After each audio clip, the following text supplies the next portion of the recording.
Welcome to another riveting episode of The Wealth Defenders with Terry Cox. It's the show about financial planning, making your money work for you, and getting that retirement you always dreamed about. Consumer advocate Bruce Rosenblum here with you as well. Terry, it's great to be with you again. You too, Bruce. How have you been? I've been great. It's a great week talking today about retiring successfully. I mean, I guess we talk about that every show, but you know as well as I do, Terry, you need careful planning to do this properly. Absolutely. Yeah, a qualified advisor can make all the difference here. I think we can both definitely agree on that. So that's why we got some steps here to get people started on this road. Let's talk about them. Yeah, absolutely. Absolutely. It all starts with a conversation, right? When people come into the office, first thing we need to identify is when they want to retire. Yes. Once we know that, we're going to walk through a risk tolerance questionnaire, get to know folks' comfort level with risk, because not every investment is created the same. Some are more conservative, some are more aggressive. So I need to know what the client is comfortable with. Now that I know their time frame, we can start putting together plans for them. Because if they have a short time frame and they need to be a little more conservative, because we don't want to get whipsawed, right before you step into retirement, that can push things off a little bit. But if you're younger and you've got longer runway, you've got 10, 15, 20, 30 years, we can afford to be a little more aggressive, because with that much runway, you can't be too conservative, because you're going to leave some returns on the table. So we're going to sit down with our clients. We're going to have these conversations. We're going to talk about some things that they probably don't want to talk about all the time, because not a lot of people like to talk about money and their retirement plans. But once we set them down at the table and we get a plan going for them, we're going to get them to their retirement safely and on time. I've got a burning question for you here, because I know you see people from all walks of life, all different ages, but it seems like mostly older people. I'm a younger guy. How often do you see guys like me coming into your office and hoping to get some help with retirement planning? It probably happens a little more than you think. Is that right? We do have some younger clients, and sometimes people ask me, they'll say, "Hey, do I need a minimum to come in and work with you?" My minimum is the attitude. If you want to be here and you want to do some work, let's do it. So we have some young guys that come in, they're 18, 19 years old, 22 years old. Wow. They don't have a lot, but you know what? If we can get them saving $50 a month, $100 a month, and get that money in the market and working for them, that takes so much burden off of where they're going to be in the future. So the earlier you start, the better off, for sure. And the returns you can get starting early, it really behooves us all to do this as early as possible. And then you can afford to be a little bit more risky with your investments, because in the event there's a loss, heaven forbid, you can make that up later on. It's not like if you're 50 years old and you're gambling on GameStop stock. That's right. Because if you're in your 20s, even your 30s, and you're saving on a consistent basis, let's say you have a retirement plan through work, your employer-sponsored plan, and you're making contributions every week, every 2 weeks, every time you get paid, the market going down is not the worst thing in the world, because everything has a share price. So if you're putting $100 a month into your savings plan, and the fund or the investment that you're buying is $100, you're getting one share. But if it drops 20% to $80, now you're getting 20% more for the same amount of money. So that's why you can't time the market. We talked a little bit about that in our last episode. We certainly did. But you can take advantage of it. It's not the worst thing in the world. One of the analogies I like to tell people is like, look, if you're afraid of the market pulling back 10, 15, 20%, let me ask you this. If you went to the grocery store today and you pulled in the parking lot and there's a banner outside that said everything is 20% off, you wouldn't leave the grocery store and go, I can't buy groceries today, everything's on sale. That's kind of what happens in the stock market. Everything goes on sale periodically. So, you got to jump in and take advantage of it. Absolutely. It seems like the takeaway here is you've got wiggle room if you start earlier, and you can take more advantage of the interest and everything else. Very, very important here. So we talked about number one, determining when you want to retire. That's a step you got to take first. But then it seems the next logical step here, you got to assess, think about your income sources in retirement so you can play all the way to the end. That's right. Because now traditional plans from the employer are a little bit different now, because it used to be you would get it, you work 30 years and you got your pension and you save some money, then you got your Social Security. Well, pensions are going away. So now employees have to save for their retirement. Right. So they're on the hook for all of it now. So that's why it's very important to work with an advisor, because I tell my clients that are still working and maybe they've got an account with me and they've got their account at work. Every year when we do your review, bring your statements from work in and let's take a look at the options that you have available to you. Because kind of the downside with that employer sponsored program is when you get hired, they give you your booklet from HR.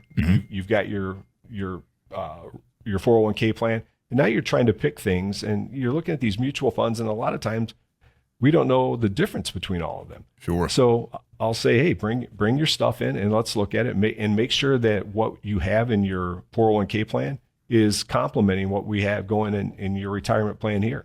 Absolutely. So, because the risk is sometimes you think, okay, if I have two different mutual funds, I'm very diversified.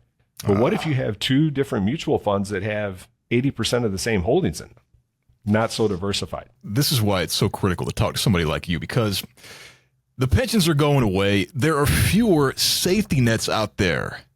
And I mean, we can talk about Social Security all day, but I tell you, there's a need for everybody right now to be talking to somebody who knows about this stuff and can lead you in the right direction, because it's complicated and it gets critical the further along you go.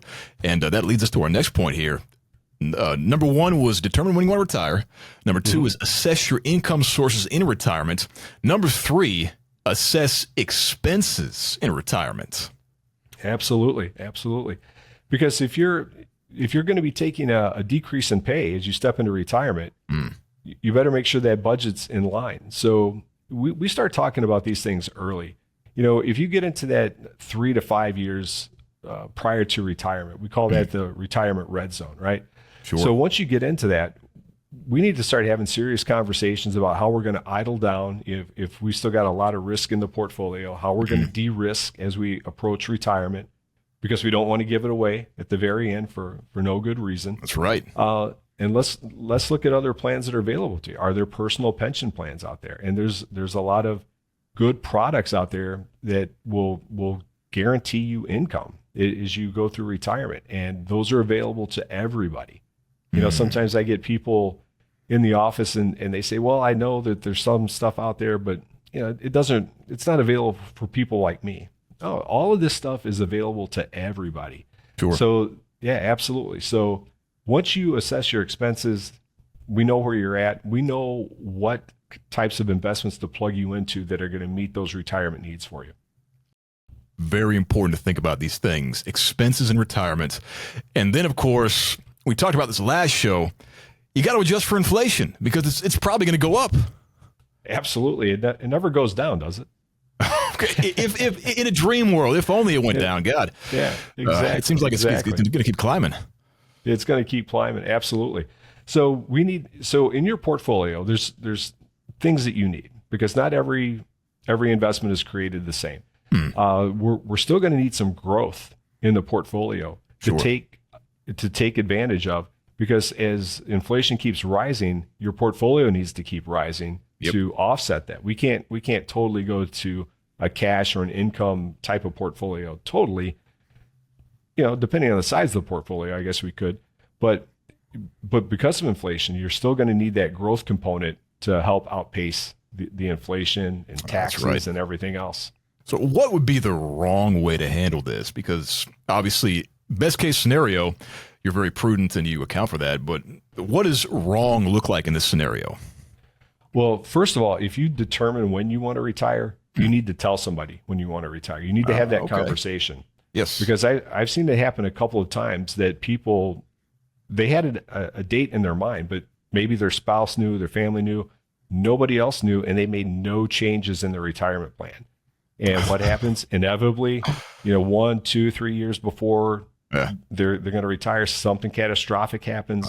The portfolio value drops, and now they've just pushed retirement off for 2, 3, 4 more years.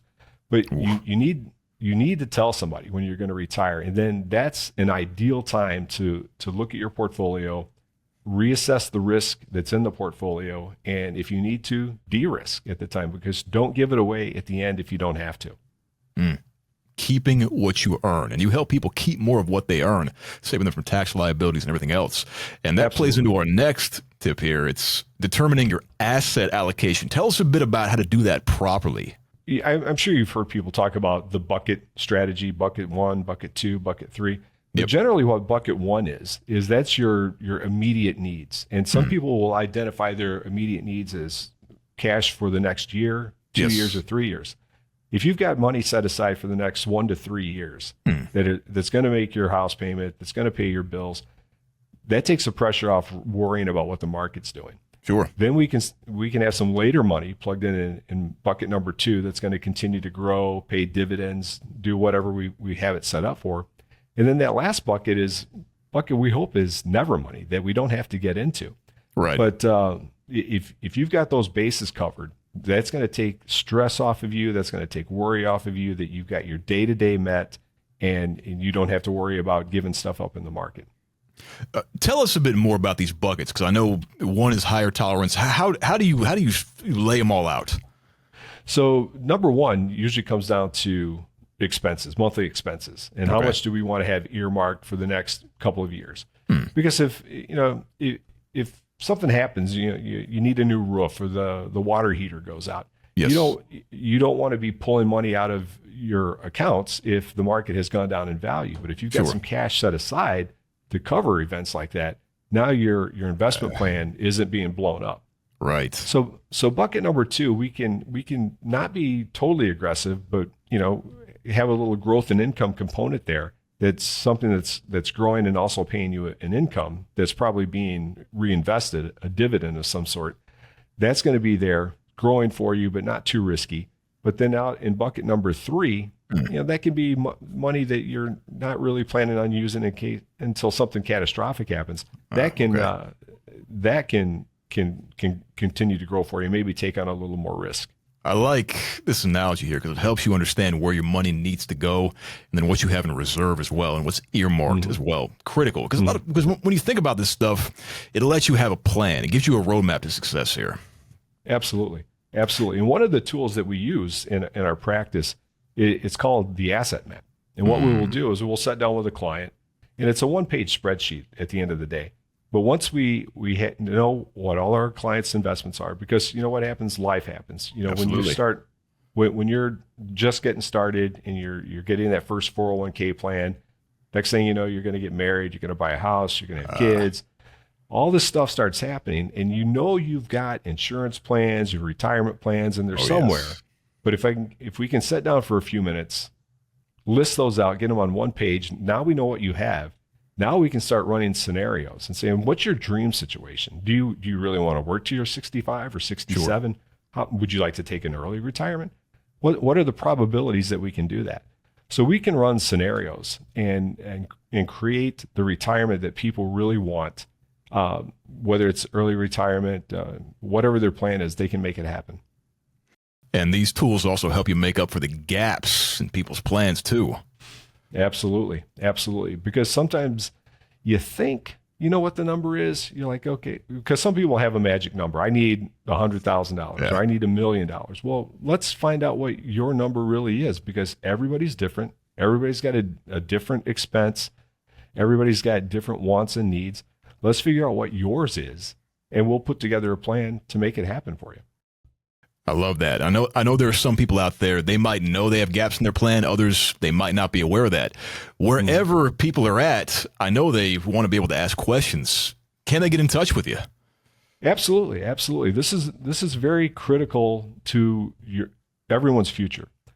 So every week we set aside a few appointments for our listeners. They can come in for a consultation. It's at no cost. It's free of charge. And we can sit down, spend 30 or 45 minutes together, get to know each other, get to know not only your hopes and your dreams, but also your fears, and let's make sure that we put together a plan that works for you today and will continue to work for you till the end. We're going to put that number on the screen right now so people can see that. Make sure you like, comment, and subscribe to the Wealth Defenders podcast. We're talking about this stuff every week. This is what you want to listen to when it comes to your financial future. Terry has got your back. Anything else you want to tell the people out there, Terry? This can happen for you. You know, as I mentioned earlier, some people think this is just for other people, or you have to have a bunch of money to have an advisor and make these plans work. That's not true. We can make it happen for you. So don't be afraid to come in. Let's spend a few minutes together, get to know each other, and we'll make a plan for you. Let's make it happen. Love that advice. We will see you on the next episode of The Wealth Defenders with Terry Cox. Take care. See you next time. Thanks, Bruce. See you. Information presented on this program is believed to be factual and up to date, but we do not guarantee its accuracy, and it should not be regarded as complete analysis of subjects discussed. Discussions and answers to questions do not involve the rendering of personalized investment advice, but are limited to the dissemination of general information. A professional advisor should be consulted before implementing any of the options presented. Encompass More Asset Management is registered as an investment advisor with the SEC and only transacts business in states where it is properly registered or is excluded or exempted from registration requirements. Registration with the SEC does not imply a certain level of skill or training.